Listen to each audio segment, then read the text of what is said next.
Sa edad na 28, naging Vicar Foreign at Vicar Provincial si San Ezekiel sa buong isla ng Mindoro. Bilang kura, pinalaganap niya ang debosyon sa Santo Niño. Si Ezekiel ay ipinadala rin sa Las Piñas noong Hunyo 1876. Dito, kanyang hinarap ang 4 na matinding kalamidad ng tagtuyot at kagutuman, smallpox outbreak at malaking sunog. Naging kura paroko rin si Ezekiel sa Santo Tomas, Batangas, general preacher sa Intramuros, at curate sa Santa Cruz, Maynila. Kinalaunan, sa Bacoor at Imus, Cavite, naglingkod siya sa gitna ng cholera plague.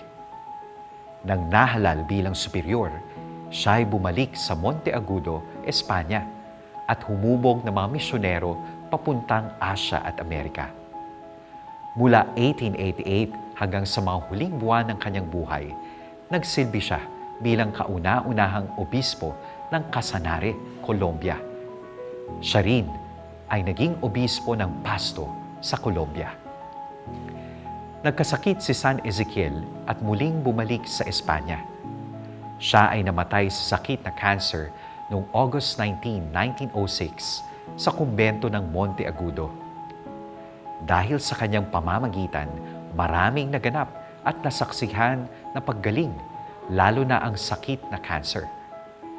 Naging biyato si San Ezekiel noong November 1, 1971 at naging ganap na santo noong October 11, 1992 sa Santo Domingo sa ika-500 taon ng paghahasik ng Ebanghelyo sa Amerika.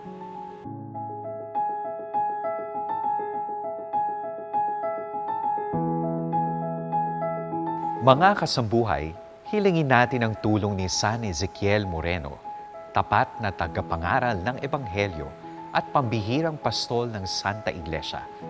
Sa kanyang mabisang panalangin, tulungan niya nawa tayo na makapag-alay ng buong sarili sa Diyos sa magiliw na pagsaksi sa buhay Kristiyano at pagtatalaga ng sarili para sa inang simbahan. Matanggap rin nawa natin ang mahiwagang lunas sa ating mga karamdaman, lalong-lalo na sa mga nagdurusa sa cancer, at manumbalik muli ang kalusugan ng isipan at katawan. Ako po, si Father Angelo Paulo Esper ng Society of St. Paul. All for the Gospel.